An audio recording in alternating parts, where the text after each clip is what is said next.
Deixa eu te agradecer primeiramente pela tua disponibilidade de tempo, né, pela tua disponibilidade de conhecimento, nesse momento preocupante, né, da nossa sociedade. Acho que é importante esse papel de trabalho remoto, de informar as pessoas sobre os mais variados temas, né?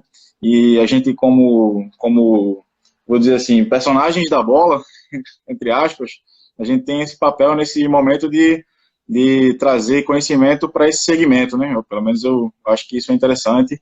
E te agradecer pela tua atitude nesse momento de nos atender. Obrigado demais.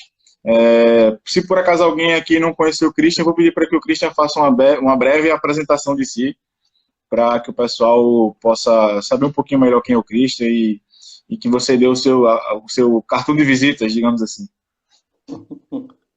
Tá bom, ô, Rafael, eu te agradeço também a oportunidade. Acho que, assim como você falou, nesse momento de crise de saúde, crise sanitária que a gente está vivendo, é importantíssimo a gente conseguir buscar novas formas aí de se manter conectado e nesse sentido, avançar, né, no que a gente pode nesse momento em termos de conhecimento. Então, para mim é uma grande oportunidade, agradeço a você, né, agradeço ao Anderson pelo convite, né, e agradeço especificamente aí ao Latática. Tenho visto que alguns colegas aí conhecidos entraram também aqui na live, então agradecer também a participação de todos os colegas aí. Rapidamente, né, acho que só para não gastar muito tempo, só para que vocês entendam da onde, da onde eu vim especificamente, né, eu sou um professor de educação física, me formei em educação física na Unicamp, em Campinas, me formei em 2002. E em 2002, a partir de 2002, eu venho trabalhando na área do futebol, né? Inicialmente em uma escolinha, e depois de um período de tempo trabalhando nessa escolinha, eu conheci um grupo de pessoas aí que iniciaram um projeto muito interessante, né? Foi um projeto de um clube do interior de São Paulo, que se chamava Paulínia Futebol Clube, que veio com uma proposta muito inovadora. Foi uma proposta extremamente importante, porque foi uma investida para que a gente conseguisse, já desde o do início do processo de formação, aliar as diferentes componentes aí do desempenho do futebol, né? Entre elas aí os aspectos técnicos e táticos, já entendendo eles como um componente único, né? Os aspectos físicos sempre relacionados às questões táticas e então a ideia nossa era sempre integrar e cada vez mais ter uma abordagem sistêmica e ecológica das dimensões aí do futebol. E nesse meio tempo, tive a oportunidade aí de ser orientado, né? O nosso coordenador pedagógico foi o professor Alcides Scaglia, que é um grande pensador, um grande professor de educação física, Uma referência. orientador até hoje, né? Em questões acadêmicas, profissionais e pessoais. Então, nesse meio tempo, tive a oportunidade de conhecer ele, ele me ajudou muito nessa trajetória, até porque ele abriu a minha cabeça especificamente a esse assunto da live de hoje, que seria a ligação entre os aspectos táticos e físicos, né? Então, nesse ambiente, eu consegui aprimorar muitos conhecimentos, consegui experimentar muitas coisas, trabalhei com um grupo de pessoas aí fantástico, entre elas o Anderson, né, que me fez o convite para a live. E trabalhamos juntos aí por um período de 10 anos, praticamente aprofundando esses conhecimentos. Em seguida, esse período, voltei para a área acadêmica, né, após 10 anos aí de trabalho de campo, ingressei na área acadêmica e a gente buscou, junto com o professor Alcides, construir, né, evidências científicas que embasassem melhor essa linha de pensamento, né, já aliando essa questão da parte acadêmica. Então eu comecei o meu mestrado com essa proposta e pesquisamos especificamente adaptações agudas, né, do treinamento com variações táticas e monitorando os aspectos fisiológicos, como eles se manifestavam. E no doutorado venho estudando uma proposta mais crônica, né? Quais são as adaptações crônicas de uma proposta metodológica que tenha essa linha de pensamento. E, felizmente, depois que eu estava já no caminho do doutorado, também tive outra oportunidade de conhecer pessoas aí que foram muito importantes na minha formação, né?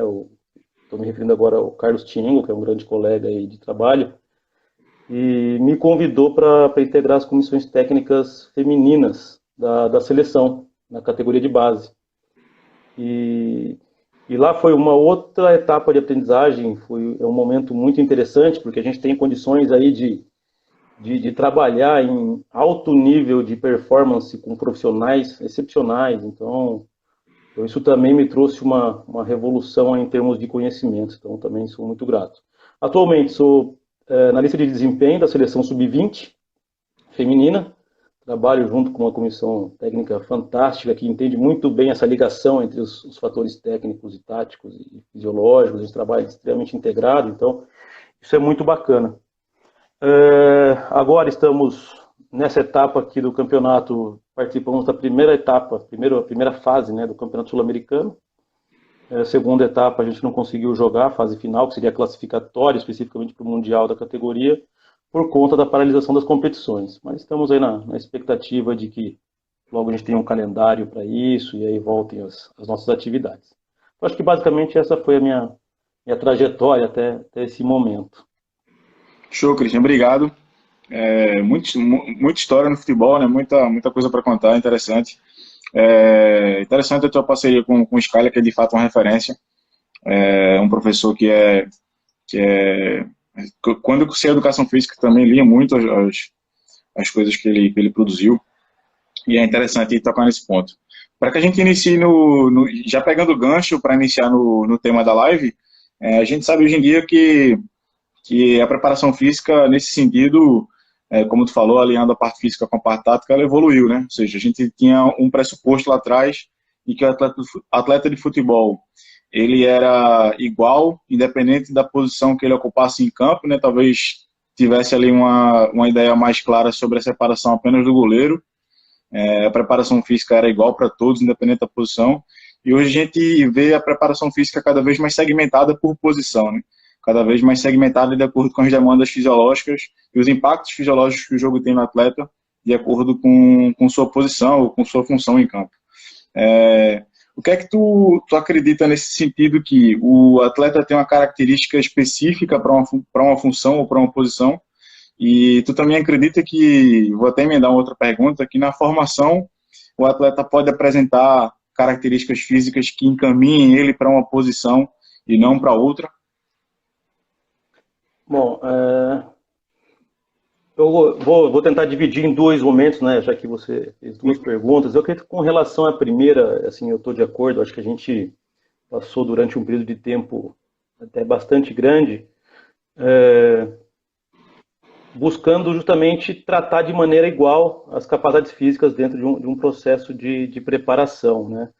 Mas percebo também que isso se deve muito à manifestação de alguns profissionais que realmente conduziam as coisas dessa forma, até porque a gente sabe que esse conhecimento na questão da individualidade biológica e da especificidade em função dos seus esforços, ela já era bastante conhecida há um bom tempo, né? Então, eu acho que isso que a gente está vivendo hoje, ou seja, dessa questão de diferenciar cada vez mais as suas capacidades, as suas condições atléticas frente às necessidades que o jogador exige, eu acho que vamos falar assim, é uma evolução muito interessante, até porque não estamos mais agora falando somente de capacidades físicas, né? Estamos integrando justamente uma aptidão atlética com determinadas prevalências em termos de capacidade física para uma determinada função no jogo, né? Então, eu acho que a gente aplicou de maneira talvez indiscriminada durante muito tempo, e aí me coloco nessa, nós profissionais de educação física, né?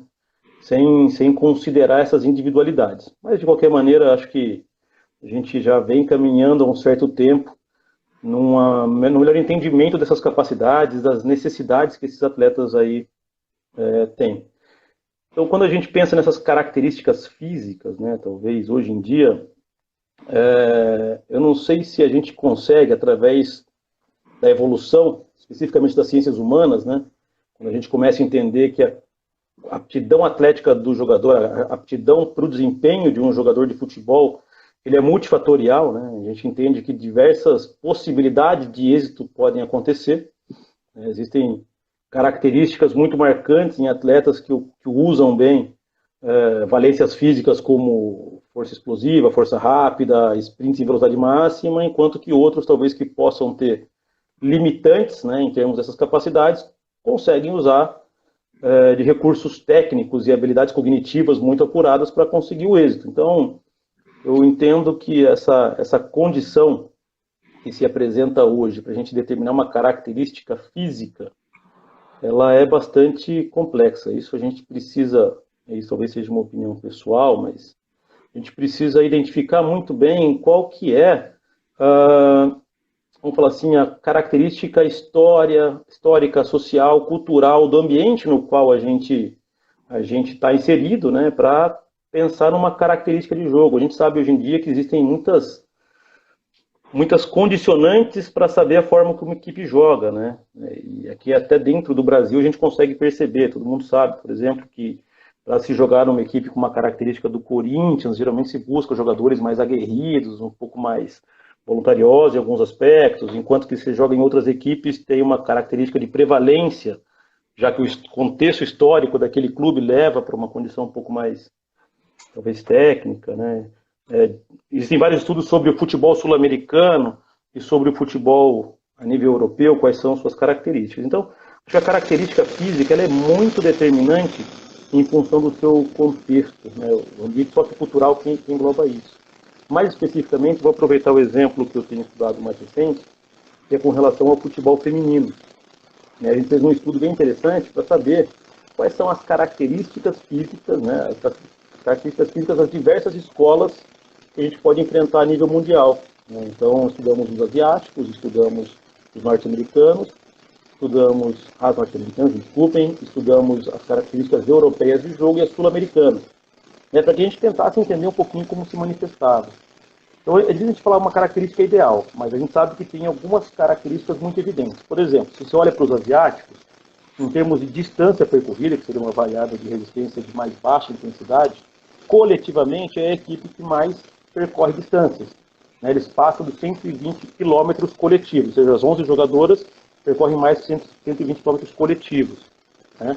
Se a gente olhar, de repente, uma característica europeia, eles percorrem um pouco abaixo aí dos 110 quilômetros a nível coletivo. Né? Mas eles têm uma característica de mais sprints de alta intensidade. Olhando a escola norte-americana, eles têm uma característica de alta intensidade, porém as valências físicas são muito nas disputas corporais, valências de força corpo a corpo, talvez pela característica das formações nesse sentido. Então, quando a gente pensa nas características ideais, eu particularmente temos adotado isso junto à Comissão Técnica da Seleção, nós temos que encontrar o nosso ideal, né? A nossa característica sul-americana de jogo, e aí sim, em cima disso, investir nos treinamentos para que a gente se especialize dentro da nossa situação. Então, essa eu talvez responderia a primeira questão. Né? Eu acho que a característica ideal ela é muito variável e a gente tem que fazer realmente uma análise do contexto onde a gente está inserido para escolher o caminho que a gente vai seguir. Isso seria uma coisa muito importante. E me desculpe, me esqueci da segunda pergunta. Qual seria a segunda pergunta? Era em relação ao jogador para se existe um perfil de jogador ideal na formação que pode indicar que aquele jogador encaixa melhor numa posição ou outra. Mas deixa eu só pegar um gancho, Cristian, nisso que tu falou. Falou sobre mapear determinados indicadores que vão caracterizar uma equipe de acordo com a sua cultura, né? Indicadores físicos, fisiológicos, de acordo com a sua cultura. E eu fiquei pensando aqui, estava te ouvindo falar, fiquei pensando se também seria possível fazer isso de acordo com o modelo de jogo, se tu conhece algum estudo que tenha feito isso, se é possível mapear. Imagina aqui, por exemplo, uma equipe que joga em bloco baixo e busca a transição mais vezes no jogo, né, que está datadamente conhecido como equipe reativa. Isso pode levar a um estresse oxidativo maior, ou pode levar a um nível de CK maior, não sei. Se existe como fazer correlação de indicadores fisiológicos e modelo de jogo. Sim, acredito que a gente deve ter essa preocupação, sim. Particularmente na comissão em que trabalhamos, a gente tem essa preocupação e ela é muito evidente, porque a gente tem que considerar que a performance ela vai vir de diversos fatores que compõem as etapas de preparação, né? E aí, nesse meio tempo, vai entrar desde as questões cognitivas, quando a gente pensa em modelo de jogo, mas vai entrar justamente a aptidão atlética das atletas ou dos jogadores que estiverem envolvidos. A gente tem algumas condições e talvez a aptidão atlética não esteja adequada para aquele momento, ou precise de mais tempo de desenvolvimento, alguma coisa nesse sentido. O que a gente tem investido em termos de conhecer um pouquinho mais? A gente percebeu que quando a gente começa a disputar partidas em alto nível, e estamos tendo já as partidas a nível mundial, um dos principais diferenciais que a gente identificou, né, foi com relação às distâncias percorridas em alta intensidade. Eu estou me referindo acima dos 20 km por hora. Essa foi o que diferenciou talvez partidas de nível moderado para as exigências de uma partida a nível mundial. E não estou nem dizendo que são partidas que a gente poderia levar vantagem, mas para ser competitiva era necessário que houvesse uma distância, um mínimo de uma distância percorrida em alta intensidade. Mas não é só isso que basta, né? A gente tem que saber como que foi percorrida essa distância. Porque se a gente quer atrelar um modelo de jogo, tem que saber aonde aconteceram determinados sprints, como eles foram realizados, se eles foram para avançar no campo ou se eles foram para retornar no campo. Então, se eu tenho, por exemplo, uma condição de trabalhar numa equipe reativa, como você colocou, espera-se que quando a gente tenha sucesso no modelo de jogo como esse, os sprints sejam sempre na direção positiva, sejam na direção de avançar no campo para reagir e explorar os espaços deixados. Se a gente identificar que esses sprints são retornos, por exemplo, muito possivelmente esse determinado modelo de jogo não está sendo bem aplicado naquela partida. Né? A gente sabe que isso é bem variável, mas isso talvez possa ser um exemplo de um estudo que foi aprimorado pela nossa comissão, junto com o fisiologista, né? Hoje é o professor Rodrigo Manda, e antes disso pelo França, e a gente chegou a algumas conclusões muito interessantes para conseguir identificar isso. Né? A gente começou a observar isso não só em jogos, mas em treinamentos, o que facilitou essa transferência para quando a gente precisou dessas exigências numa partida de alto nível. Né? Então, eu acho que o modelo de jogo ele deve ser estudado com toda a profundidade e principalmente ser estudado em vivo, ou seja, em loco, né? Conhecer essas valências dentro da condição de jogo, da condição de partidas oficiais ou da condição de treinamentos que simulem partidas, alguma coisa nesse sentido. Então, eu vejo que o modelo de jogo que hoje em dia, o nível de conhecimento que a gente tem, o nível de tecnologia que a gente tem para ter informações, se a gente não tiver um estudo muito amplo, como esse que você colocou, a gente pode estar deixando alguma lacuna, a gente pode estar perdendo uma grande oportunidade aí de aprimorar essa competência de jogo e consequentemente, a performance, né? Essa seria uma boa ideia. Não sei se foi exatamente isso que você perguntou, mas...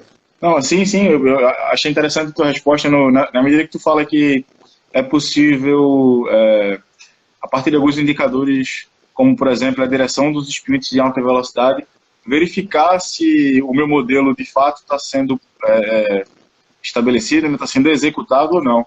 Acho que é interessante esse ponto de vista, né? Ou seja, dependendo do indicador que eu for buscar, eu consigo cruzar com a minha ideia e ter ali não com certeza absoluta, né, óbvio, mas tem um indicador, como o nome já diz, de que a minha equipe está fazendo aquilo que eu espero que ela faça, está, de fato, executando as minhas ideias de jogar no terreno de jogo.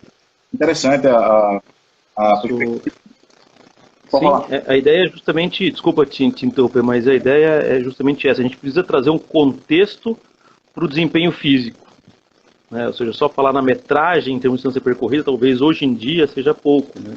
E trazer esse contexto dá uma qualidade para a informação fantástica para a gente debater o modelo de jogo. Tem sido muito legal as discussões que a gente tem dentro da nossa comissão. Show de bola, show de bola. E agora eu volto naquela questão que eu tinha segurado um pouquinho, que é isso, né? Imagina, você imagina um jovem atleta que quer um dia ingressar no profissional, e ele ali apresenta determinadas capacidades técnicas, juntamente com algumas capacidades físicas, e ainda não tem uma posição-função estabelecida no campo. Se é possível determinar qual uma possível posição-função que ele vai exercer mediante as capacidades físicas que ele apresenta. Né? Imagina, um menino que tem mais característica para ser volante do que zagueiro, ser lateral do que meia, por exemplo. Olha, eu entendo que sim, é possível a gente considerar uma aptidão mais adequada para uma determinada função ou não, mas que ela tem que ser mais abrangente do que só as valências físicas, né? Porque se a gente considerar somente as questões de valências físicas, a gente pode, de repente, negligenciar uma série de outros fatores que podem permitir que o atleta chegue ao sucesso, né? Uhum. Então, isso me preocupa um pouco se a gente considerar isso como taxativo, como um fator determinante para ele poder ou não atuar numa posição, né? Então, isso talvez só eu tenha essa ressalva.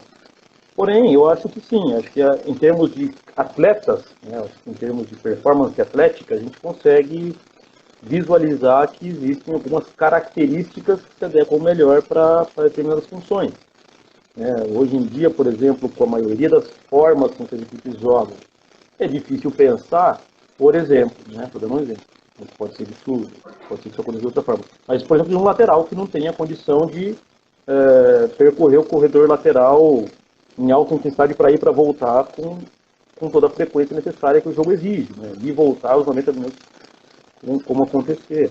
Da mesma maneira, quando a gente olha talvez para volantes hoje em dia, né, que tem uma característica muito específica defensiva, porém a gente sabe que hoje em dia o que se busca são volantes que tenham uma ótima condição para servir como apoio quando tentar entrar no último terço, né, para que aumente uma ocupação ofensiva e assim aumentem as possibilidades de concretização. Então, por exemplo, eu penso que existem valências físicas que são mínimas, né? Eu acho que se eles conseguirem atingir um nível adequado de valências físicas, mas que elas se complementem através de outras valências técnicas e táticas, cognitivas, por exemplo, de tomada de decisão, acho que é possível que atinja o sucesso. O que eu tenho visto em termos de monitoramento assim, das capacidades físicas, né? Eu tenho a impressão de que uma das que mais sofre, né, dos que mais tem sofrido atualmente pelas características com que se joga, são as ações de alta intensidade. Se houvesse uma possibilidade de investir, de novo, não estou dizendo que quem não tem não pode jogar, só para que isso fique muito claro, né? Mas se tivesse que investir, talvez investiria os esforços em melhorar as valências de alta intensidade, naturalmente respeitando todas as condições maturacionais de jovens atletas para que isso não acarrete num prejuízo. Mas eu investiria nessas características de alta intensidade. Eu acho que hoje em dia elas têm sido bastante decisivas em termos de desempenho. Isso é uma das possibilidades. Pode ser uma limitante, Christian, para um atleta chegar no alto nível?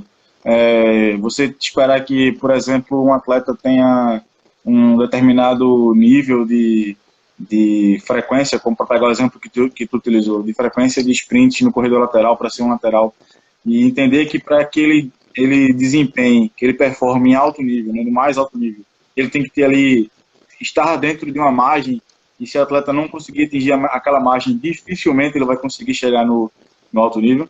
Tem como mais ou menos predizer, é óbvio que não é determinante, como você falou, mas pode ser um indicativo.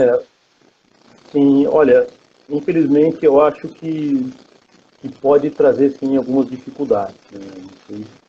Sim, tem níveis para tudo, mas pode sim, a condição atlética, ela para jogar em alta performance hoje, ela é decisiva. E naturalmente isso tem uma tendência a acontecer, né? Porque conforme a gente vê os atletas que começam a de repente chegar numa certa idade, onde o declínio de suas capacidades começa a aparecer, e por exemplo, talvez especificamente a alta intensidade seja uma das mais cruéis, seja uma das que aparecem mais precocemente enquanto a idade avança, e a gente vê que os jogadores com idade mais avançada começam a ter cada vez mais dificuldade. Então, de um modo geral, acho que sim, pode acontecer, mas a gente tem muitos exemplos de superação nesse sentido, né? Jogadores que atuam em altíssimo nível até próximo dos 40 anos e até um pouquinho mais. Claro que são atletas que, durante toda a sua carreira, tiveram uma preocupação em termos de cuidado do seu corpo, né? Ou seja, todos os cuidados adequados em relação vamos falar assim, a treinamento, recuperações, dieta, enfim, foram seguidos, e aí eles conseguem ter uma carreira talvez um pouquinho mais longa nesse sentido. Então, percebo que é uma tendência, né? Depois dos 30 anos, as habilidades atléticas tendem a reduzir um pouquinho, o que traz algumas dificuldades. Então, pode ser um fator limitante, mas eu acho que de exclusão, acho que ainda não. Ainda temos possibilidades, porque a gente sabe que o sucesso a nível cognitivo, ele é muito importante. Às vezes a pessoa perde um pouquinho em termos de velocidade na distância percorrida, mas ganha em tomada de decisão. E a gente sabe que se o cara começa o sprint antes, talvez dificilmente ele vai ser alcançado em 5 metros. Ele pode ser ainda muito competitivo. A gente tem alguns exemplos bem interessantes no Brasil que aconteceram coisas parecidas. Então, sim, é difícil, mas acho que a nível de exclusão ainda não. E ter ouvido falar, eu também lembrei de uma situação muito particular, né?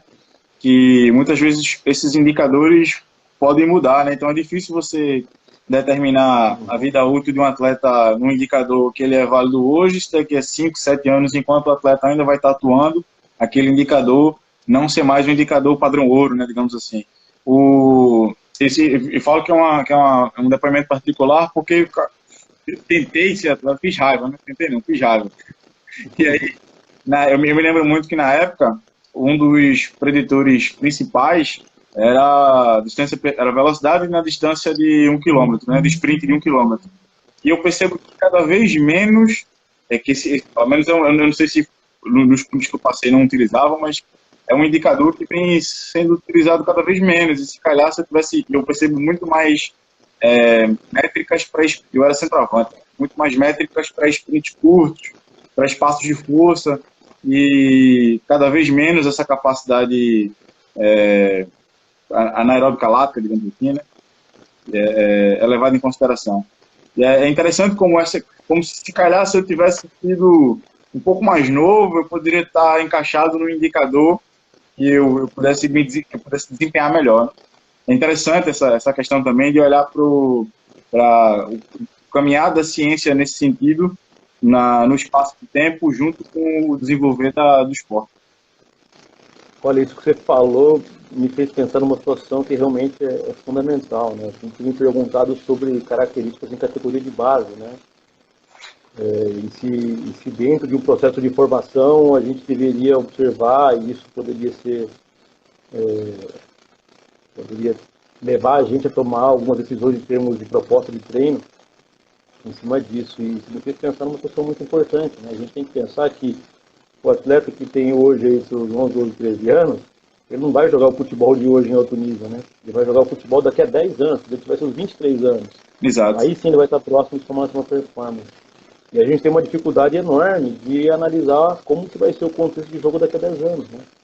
Então, talvez seja mais um motivo de que isso não pode ser um fator excludente. A gente tem que considerar essas variáveis, claro que tem aptidões mínimas para o desempenho em outro nível, mas a nível de exclusão a gente às vezes comete algumas falhas. Então, acho que é importante destacar isso, né?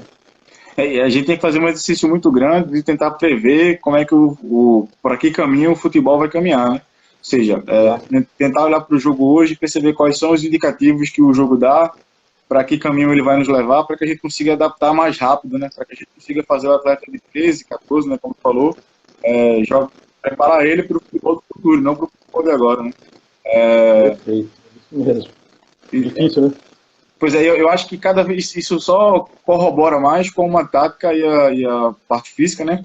Muita gente questiona até a divisão das dimensões, elas têm que caminhar no mesmo sentido, né? Porque olhando para uma que a gente entende qual é a adaptação que a outra vai precisar sofrer.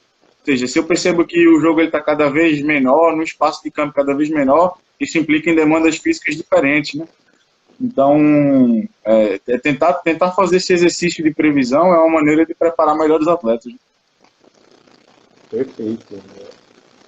E isso só é possível se a gente tem realmente uma atenção muito grande nas tendências e consegue acompanhar o que a gente vai receber de informações a nível científico, quais são as evidências, né? Então, de fato, é um exercício interminável, né? A gente tem que continuar fazendo isso ao longo da vida para que a gente sempre se mantenha aí, pelo menos junto com as demais potências aí no mundo em termos de futebol. Então, realmente é uma questão interessante.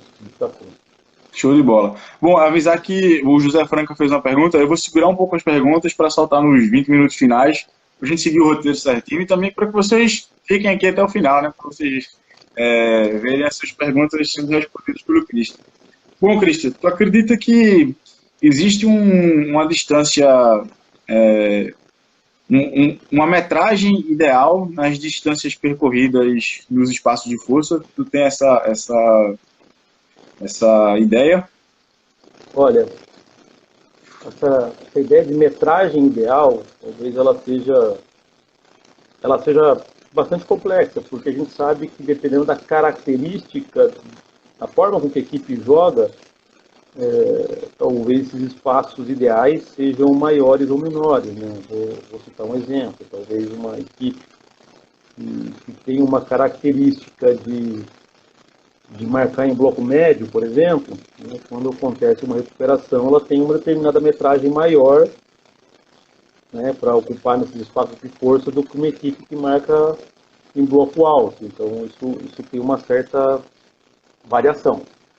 Mas eu acho que dependendo do contexto de jogo, e agora vou me referir aqui aos espaços de força que acontecem, talvez, dentro do último terço, né, vamos dizer assim, né, o que a gente tem observado é que a vantagem que é criada nesses instantes, eu acho que ela está muito próxima aí dos 5 metros. Não que em 5 metros decida ser jogada.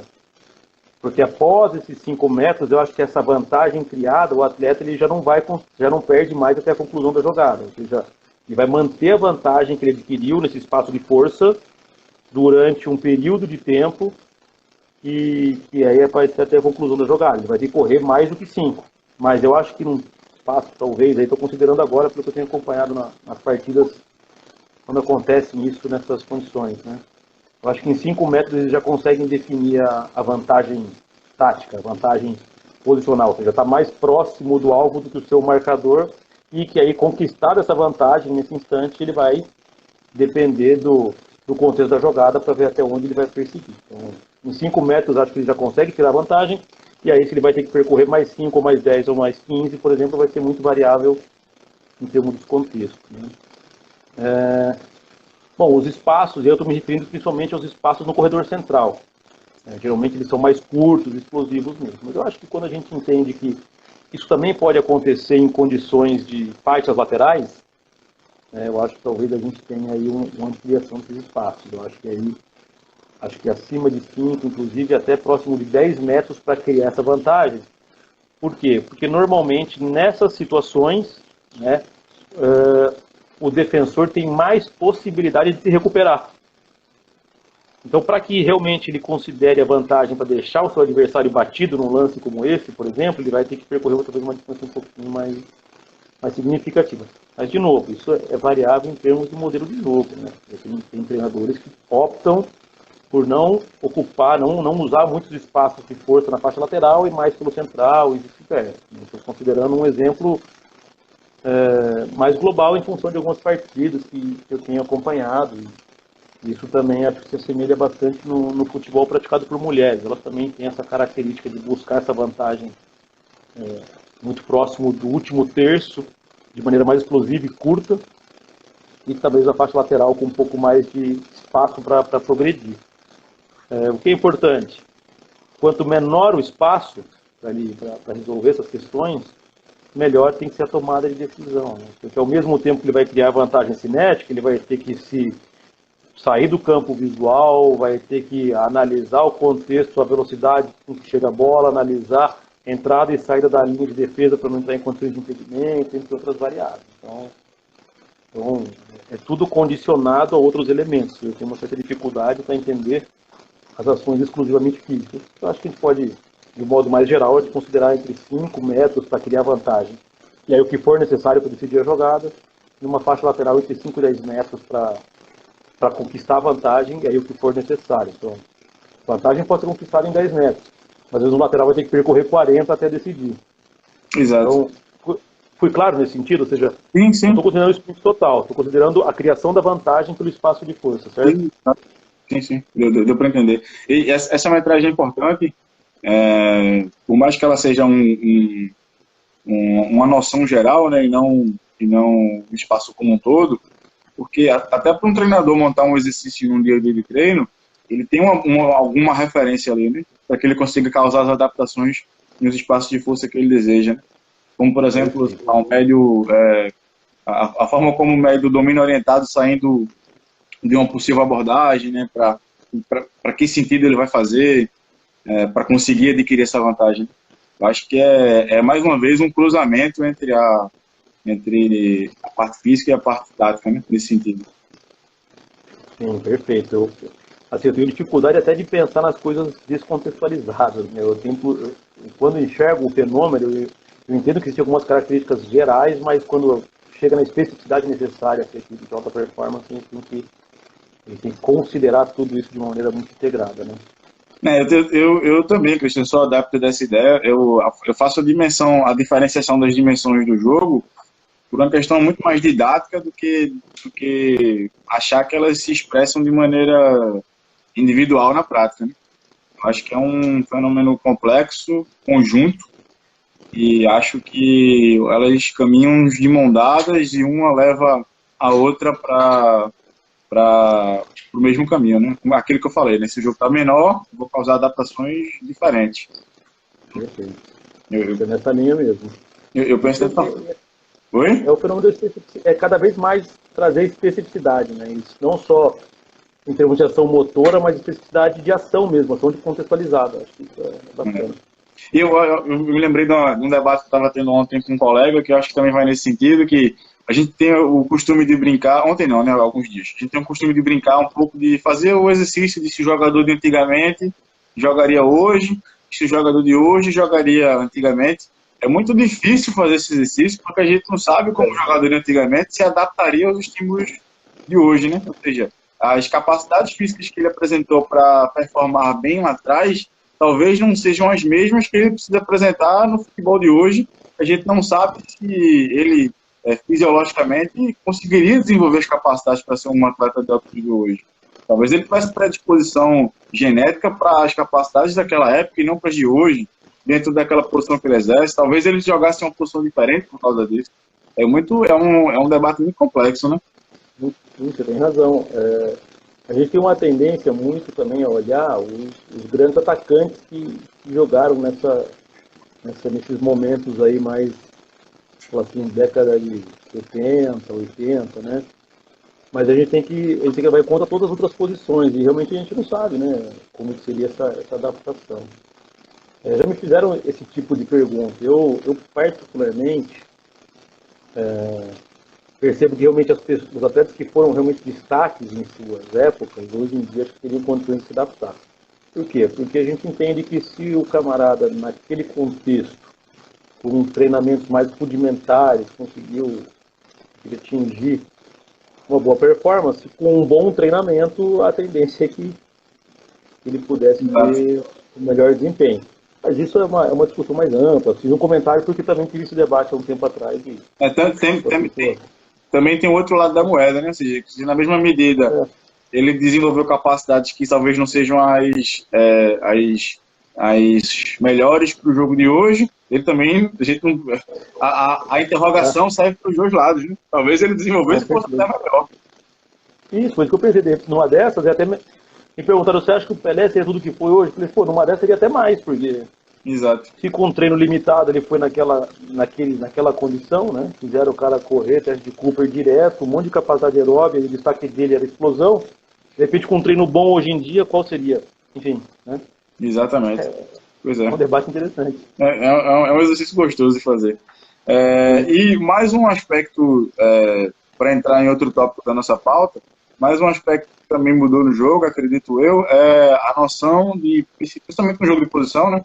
A noção de que eu preciso ter a bola sempre comigo, então eu vou desenvolver mecanismos para que eu tenha a bola mais vezes comigo. Eu tenho a sensação que a transição defensiva, de maneira organizada, coletiva e estruturada, vem daí.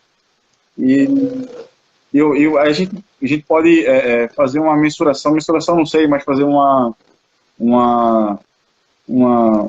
explanação das diferenças para as coberturas curtas e longas numa pressão pós-perda, né? Ou seja, diferença do desgaste para esses espaços, né?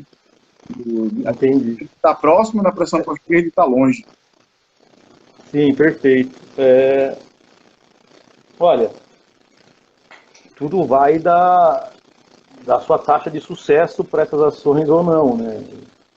Eu acho que, pensando principalmente na questão do desgaste, se a gente consegue ser eficaz nessa ação pós-perda, né, mesmo que momentaneamente a gente esteja sentindo os efeitos da fadiga de uma partida, que é natural, o jogador joga o tempo todo sob a condição de fadiga compensada,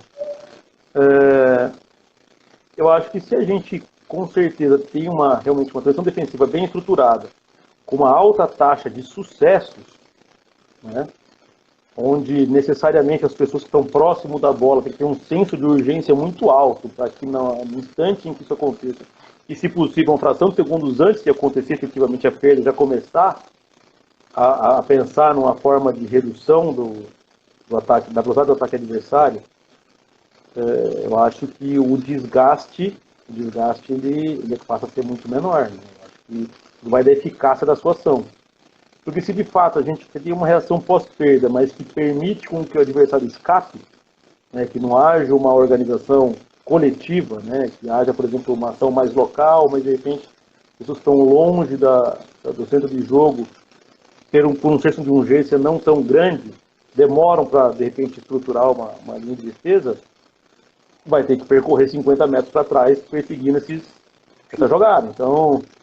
Então vai, assim, se realmente é possível colocar uma transição defensiva do jeito que pensa-se no modelo ideal, pensando nesses conceitos mais modernos de futebol, eu penso que a questão do desgaste, ela é relativa. Porque por mais que durante o momento da ação a gente tenha sensações de fadiga, se a gente for efetivo, a gente vai ter isso por um período curto de tempo. E com o posse de bola, a gente acaba criando condições, mecanismos, para, de repente, permitir com que os atletas mais desgastados consigam se organizar. Né? A gente tem um termo que frequentemente tem sido utilizado pela nossa comissão técnica, propostas aí pelo treinador, que é uma muito interessante, que é a questão da solidariedade.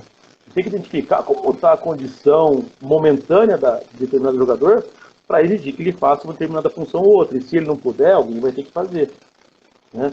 Porque senão os 10 jogadores envolvidos vão ter que retornar em alta intensidade. Aí o desgaste passa a ser muito maior.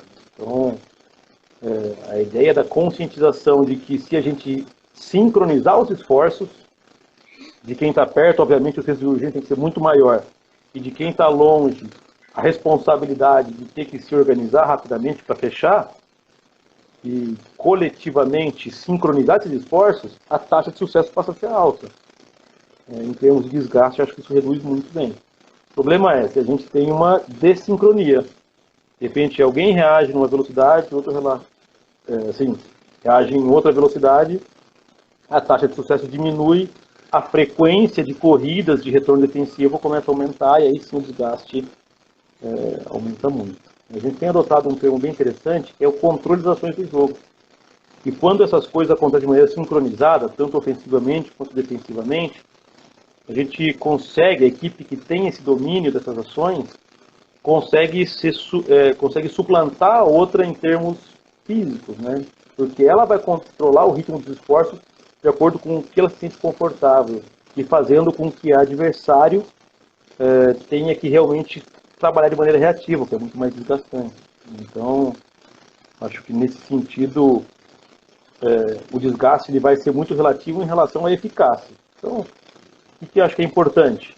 Começar a ter um olhar coletivo para quais são os sinais dentro do contexto da jogada que já te indicam que você vai ter que ter um senso de urgência maior logo depois da ação ofensiva. Né? Esse senso de urgência talvez seja uma das coisas que tem que ser investido. Quanto maior o senso de urgência, maior tem que ser a reação coletiva em relação a essa ação. Show de bola. E isso, eu acho que... Claro, né?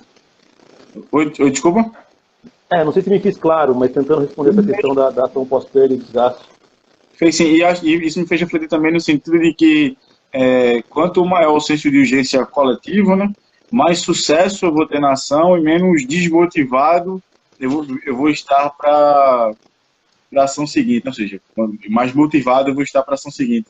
No sentido de que eu imagino que uma equipe que exerce uma pressão pós-perda de maneira desincronizada e com senso de urgência não bem estabelecido, ela tem a maior chance de ter insucesso. A repetição do insucesso gera desmotivação e gera quebra do modelo, né? Ou seja, eu vou parar de fazer porque eu estou vendo que aquilo não dá certo. Quando falo, eu falo enquanto atleta. Perfeito.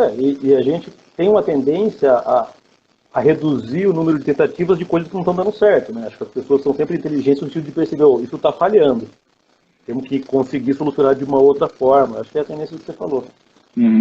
Mas vai diretamente no ponto de que é importantíssimo ter um modelo de jogo muito bem definido e treinado para que as ações sejam visualizadas por todos a partir do meu ponto de vista, para que tomem decisões sincronizadas e sejam bem acertadas. Isso é o fator decisivo. E aproveitar que tu falou em sincronia, eu te perguntar, tu acredita que exista alguma altura de bloco que desgaste mais que outra? Ou seja, jogar em bloco baixo desgasta menos do que jogar em bloco alto pressionante, por exemplo? Porque essa é uma máxima que tem no futebol aí. Vamos baixar para descansar, né? Por exemplo, né? Entre outros. Sim, olha,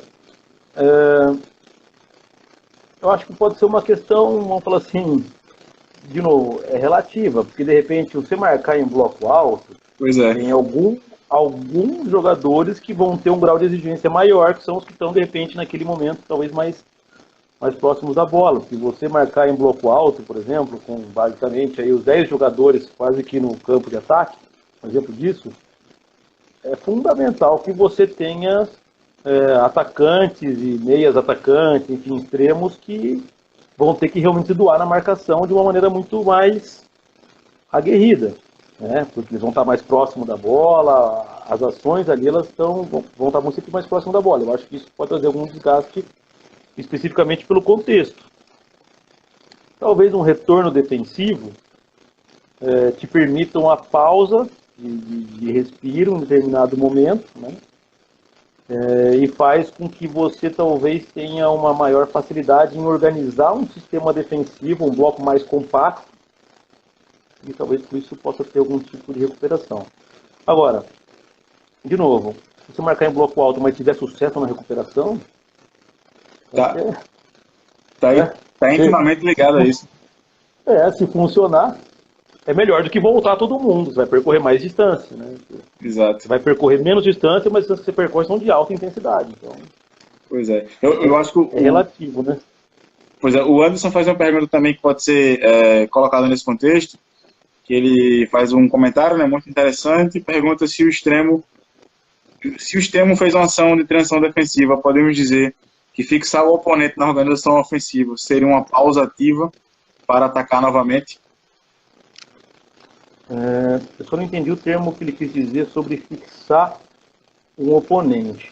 Mas se eu entendi o que ele está querendo colocar para nós aqui, ele está dizendo que talvez essa pausa ativa seria, de repente, escolher uma outra opção, outro atleta que não fez essa ação de transição agora, que provocou um desgaste, para ocupar esse espaço, né? E aí essa pessoa especificamente que tem momentaneamente necessidade de recuperação, né, que é a característica do esforço intermitente, a gente faz alta intensidade, mas necessariamente temos que nos recuperar em algum momento, para permitir com que determinado atleta se recupere. Acho que é nessa linha, tentando responder a pergunta do Anderson. Então podemos relativamente considerar que sim, né, uma pausa ativa. Sim, assim, a pessoa não está fora do jogo, né? Ela está participando, mas talvez em um contexto que não lhe exija imediatamente uma nova ação de alta intensidade. A mesma pessoa, né? Exato. Porque isso permite com que haja aí vamos falar assim, em termos coletivos, pelo princípio da solidariedade, a equipe consegue compensar justamente a necessidade individual de um atleta para se recuperar, esse tipo de coisa. Então, eu acho que sim. Acho que é possível pensar numa pausa ativa durante uma ação de organização ofensiva, pensando nessa ideia que o Anderson colocou. Show de bola. Eu vou fazer uma pergunta que o José Francis já tinha feito no início da live. Quem quiser fazer pergunta, pessoal, acho que dá tempo de fazer essa e mais uma. Ele diz aqui, essa capacidade de exercer essas ações de alta intensidade, você atribui ao genótipo ou ao fenótipo? Obrigado pela pergunta, França. O José França, ele é nosso fisiologista e, e ele agora está trabalhando no Ferroviária. Olha, sobre isso, a gente sabe que a característica em termos de fibras musculares, né, a tipagem de fibras musculares, ela tem um componente genético importante, né? Existe um genótipo por trás que mostra o quanto cada um de nós pode expressar em fibras do tipo 1 ou do tipo 2, ou mais lentas ou mais rápidas, nesse sentido. Mas como no futebol, eu acho que ele não é vamos falar assim, a capacidade de alta intensidade, apesar de ela ser mais exigida, o que nos interessa mais especificamente talvez não seja percorrer a máxima velocidade uma vez numa partida, mas repetir isso ao longo do jogo, talvez muito diferente de um velocista, né? Uhum. Aí sim o componente genético eu acho que é um pouco mais cruel. E quando a gente pensa nessa capacidade de alta intensidade para atletas de futebol, eu acho que é muito mais importante a gente considerar uma velocidade ótima. Não precisa ser a máxima a todo momento.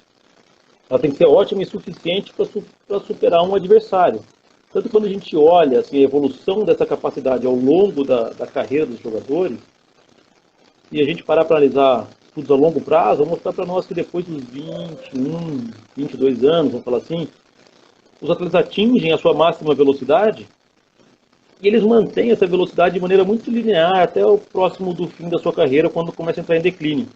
Então não é uma capacidade que depois dos 20 continua evoluindo, né, em outras formas. Ele tem sua taxa máxima adequada para jogar futebol e ela se mantém, ela é pouco variável, né? Depois outros preparadores físicos podem colocar isso para a gente quiser complementar. Então, como é uma questão não necessariamente máxima, mas sim ótima, né, para determinada ação, eu acho que o histórico de treino e a bagagem que essa pessoa traz em termos de treinamento é mais decisivo. Então, respondendo a pergunta agora do França, tenho acreditado que se a pessoa tem aí um nível adequado dessas valências, eu acho que está tranquilo. Então, eu atribuo muito mais ao fenótipo hoje em dia. Acho que o treinamento é capaz de oferecer as condições para que o atleta consiga desempenhar suas funções em campo, esse tipo de coisa. Show de bola. O Marcelo Underline Souza pergunta: podemos fazer perguntas? Marcelo, a gente não tem mais muito tempo, mas se for uma pergunta de resposta, você já poderia, ao invés de ter perguntado se poderia fazer uma pergunta, já ter feito a pergunta, né, Marcelo? A gente já não tem muito tempo. Deixa eu, se correr na pergunta, se calhar a gente consegue. O preparador físico Vitor desculpa, Vitor, se eu tiver lido o teu nome errado. Vitor Nemes. Professor, se eu conseguir responder rapidinho, em um minutinho, vai ser ótimo, por causa do tempo da live aqui no Instagram. Tá bom. Professor Cristian, o senhor entende que a preparação física deve ser alinhada ao modelo de jogo? Ou o modelo tradicional de preparação física ainda é aplicável? Acho que a gente falou um pouco sobre isso, né, sobre ser alinhado ao modelo de jogo. Acho que se calhar a segunda parte da pergunta faz mais sentido, né? Se o modelo da preparação física tradicional ainda é aplicável. Olha, eu acho que ela ainda acontece. Eu acho que tem pessoas ainda que, pelo seu contexto, onde trabalham, ainda preferem trabalhar nessa linha. Talvez uma opinião pessoal minha seja que cada vez menos ela vai deixar de ser aplicada, porque a gente tem visto cada vez mais propostas de treinamento que são um pouco mais aplicáveis no atual contexto nosso, né? Qual a exigência de um treinador, enfim. Então, acho que ela ainda acontece, mas acho que ela está caindo em desuso, tentando responder rapidamente a pergunta do Vitor Neme. Show de bola, professor. Bom, professor, a gente está entrando na parte final da live, só tem mais 2 minutos e alguns segundos. A gente sempre pede para os convidados deixarem uma indicação de literatura. Eu sempre também peço para deixar um jogador que lhe marcou. Então, vou pedir essas duas perguntas, essas duas respostas. Uma indicação de literatura para o pessoal e algum jogador que tenha marcado a sua trajetória. Tá, particularmente, eu acho que mais recentemente, uma indicação de literatura interessante, eu acho que poderia ser... olha, eu tenho um livro que me marcou muito, mas ele esteja muito mais amarrado na questão da preparação tradicional, né? Ele é bem interessante. E foi o livro do Werneck, Futebol Total. Esse foi uma que me ajudou muito para entender as valências físicas e posteriormente conseguir aplicá-las em contexto de jogo. E um jogador que me marcou, talvez pela minha geração, eu acho que foi o Ronaldo Fenômeno. Quando ele, na sua época áurea, ele começou a inovar muito na sua condição de jogo, para mim foi um exemplo fantástico. Eu acho que tem duas condições aí. Deixaria talvez o futebol total do Werneck e a questão do Ronaldo. As duas perguntas que você me fez. Show de bola, professor. A gente vai depois pegar a capa do livro, né, o print da capa, para soltar aqui nos stories para o pessoal que ficou curioso. Deixa eu mais uma vez, nesse minuto final, agradecer a disponibilidade de tempo, a disponibilidade de conhecimento. O bate-papo foi muito legal, muito esclarecedor. Eu, particularmente, tirei algumas dúvidas e aspectos que eu me pensava. Acho que esse debate é interessante. Muito obrigado, professor, pelo tempo. Olha, eu que agradeço a oportunidade, Rafael, o convite do Anderson. Foi um bate-papo fantástico. Acho que foi muito bom, me senti bem à vontade. Agradeço a oportunidade de vocês também. Agradecer a todos os participantes também aí que estão acompanhando a live. Beleza. Lembrar os participantes nesses 15 segundinhos finais que a live depois fica disponível aqui 24 horas e depois ela vai para o nosso canal no YouTube. Beleza? Obrigado pelo seu abraço, até a próxima. Até a próxima. Obrigado, Rafael.